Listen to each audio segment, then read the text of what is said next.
Queridos plantoides, tudo bem com vocês?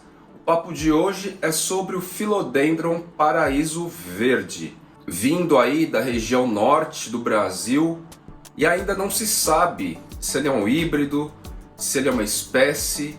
Supõe-se mais, existe um número maior de pessoas aí que acreditam que ele seja um híbrido, e falam aí de híbrido do Bilite, do Biliesse. Mas também já ouvi falar que ele poderia ser um híbrido do Acutatum. Esse carinha, na verdade, é bem curioso. Ele é um Philodendron, uma raça meio misteriosa, porque ele oferece essa variegação, esse aspecto que a gente costuma dizer variegata, de um tom de verde creme, predominante na folha, com umas bolhas, uns círculos, uma aparência maior de clorofila, certo? E essa variegação do paraíso verde, diferente das demais espécies que têm variegação natural ou a partir de aplicações químicas aí, acontece sob a influência de fenótipo, ou seja, de ambiente. Existem alguns aspectos aí que os plantoides costumam praticar, algumas técnicas, para que ele realmente mantenha essa variegação. Então tem uma influência muito grande de temperatura, luminosidade e manutenção de uma umidade no ar específica, assim. Se você então supostamente compor essas três variáveis, iluminação, temperatura e umidade, ele vai garantir aí uma variegação frequente. Mais uma vez, em geral, a galera do norte e do nordeste consegue ter indivíduos com essa variegação mais constante. E fora dessas áreas, a gente vê o paraíso verde ficando verdão, bem verdão, e fica aquela coisa de poxa vida, o meu Philodendron Paraíso Verde perdeu a variegação. Meu primeiro indivíduo chegou aqui há uns 2 anos ou mais. Provavelmente foi no final de 2019, começo de 2020, que ele adentrou minha florestinha. Era um indivíduo que chegou super variegata, veio dessa região do norte, e logo nas primeiras folhas ele ficou verde, ele estava indoor. Tempos depois, com a produção aqui do painel paredão, ele foi para lá. E ele literalmente foi uma das espécies que mais avançou em crescimento. Rapidinho ele chegou lá no topo, quase atravessou o muro da casa, quando este ano, nas chuvas e ventanias de verão aqui, ele quebrou. 1/3 da planta tombou, que é essa que eu estou deixando na imagem aqui. Atualmente ele está dentro de um baldão com água, enraizou já, vocês vão notar que ele está até grudando na parede, e vejam como as folhagens estão verdes, né? Verdonas assim. Praticamente descaracteriza o que a gente conhece de Philodendron Paraíso Verde. E eu fiquei acostumado com essa ideia de que o Philodendron Paraíso Verde não ia me entregar mais folhagens variegatas do jeito que a gente conhece. Mais ou menos neste mesmo período que quebrou o meu Philodendron Paraíso Verde no painel paredão, eu fiz um corte de uma muda pequena, um outro indivíduo indoor, dentro de casa, repassei para um amigo, a apical, e fiquei aguardando lá também. E também, ao mesmo tempo, quando o Philodendron Paraíso Verde quebrou, fiz aquela checagem básica no indivíduo do painel paredão, e eu notei que já estavam lançando 2 gemas laterais, até que bem desenvolvidas. Tinham até folhas já estruturadas, abertas, só que verdes também. Então parecia, como o painel paredão está muito cheio, como eu tenho um volume muito grande de planta, as plantas mais antigas eu não dava muita atenção ao detalhe, mesmo porque as plantas, os indivíduos no painel paredão crescem lá naturalmente muito bem e não requerem muitos cuidados assim específicos. Então, para recapitular o caso, ao mesmo tempo que o meu paraíso verde originário, grandão, no painel paredão quebrou, eu notei gemas foliares laterais, 2, saindo dessa mesma estrutura, e fiz um corte de apical de uma mudinha menor dentro de casa, indoor.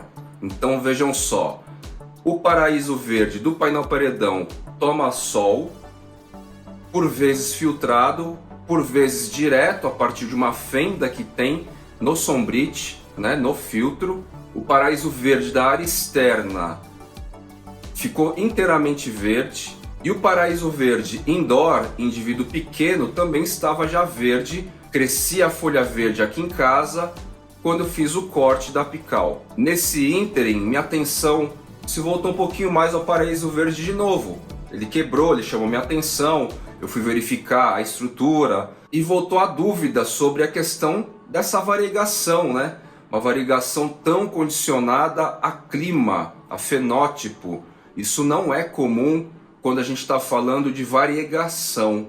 Variegação, a priori, originalmente, é uma mutação genética, e mutação genética, ela sofre nada ou quase nada interferência em relação ao ambiente, a fatores ambientais. Então, o que eu quero dizer com isso? Que uma cristata ou uma variegata, ela não vai ficar mais ou menos variegata ou mais ou menos cristata por causa de fenótipo, por causa de luz, temperatura, umidade. Se está impresso na genética, a genética não sofre influência dessa forma de ambiente. Então, um exemplo bem básico: durante milênios, os asiáticos ficaram com olhos amendoados, olhos com os formatos que a gente tem aqui assim. Não vai ser a influência de mais luz ou menos luz, mais calor ou menos calor, mais umidade ou menos umidade, que de repente o meu olho vai mudar de formato, certo?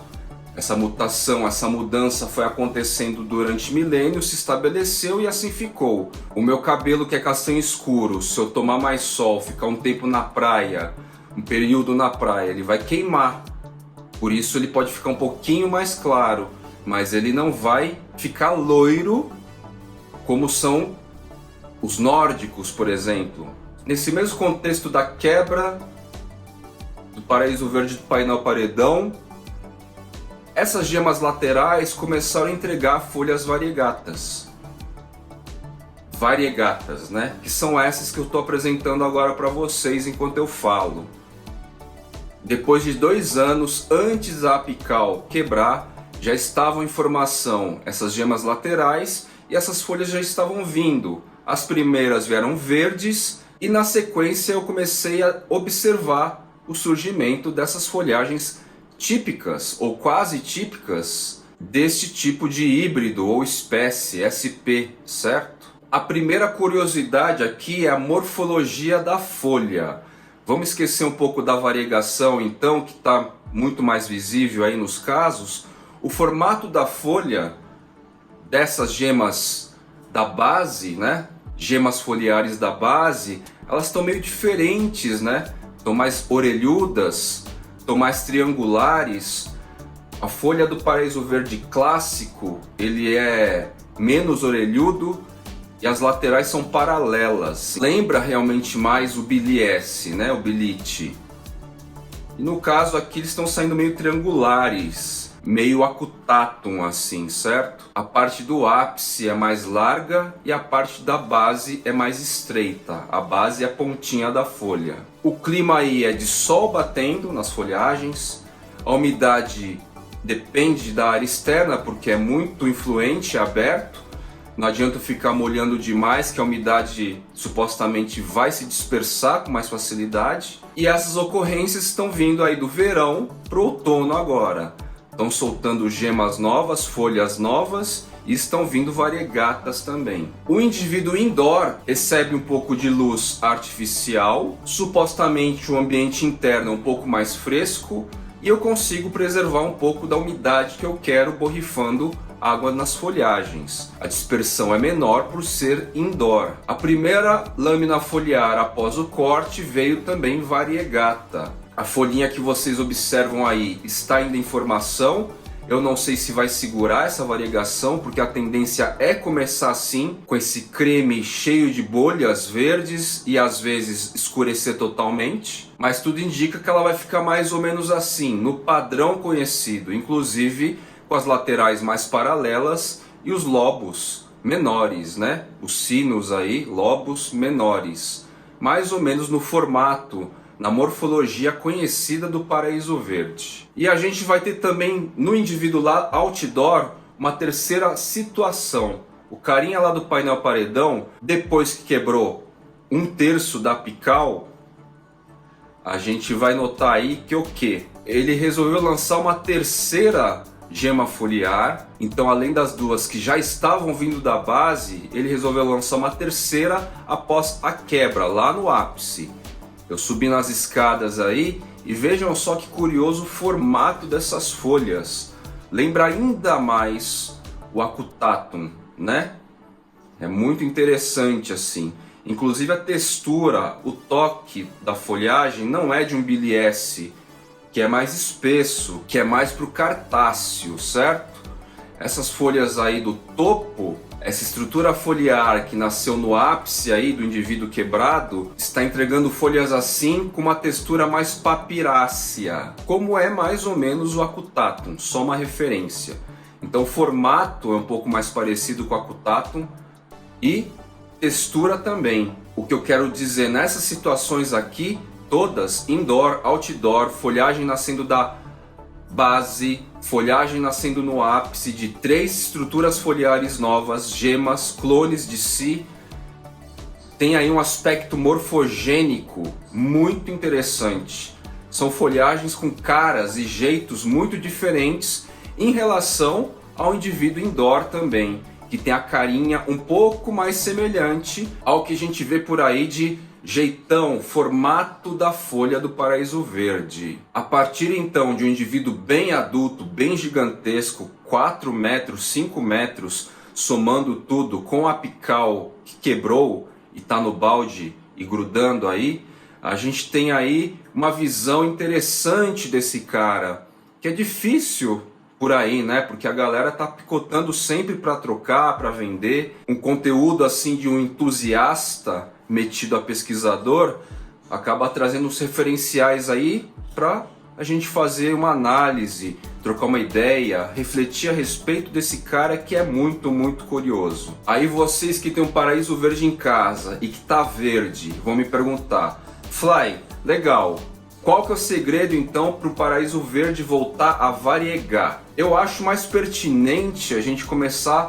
a tratar o paraíso verde, essa descoloração do paraíso verde, com algum tipo de despigmentação mesmo. Eu não sei se existe um nome técnico para este caso, essa forma que o paraíso verde nos entrega, mas eu suponho que não seja variegação.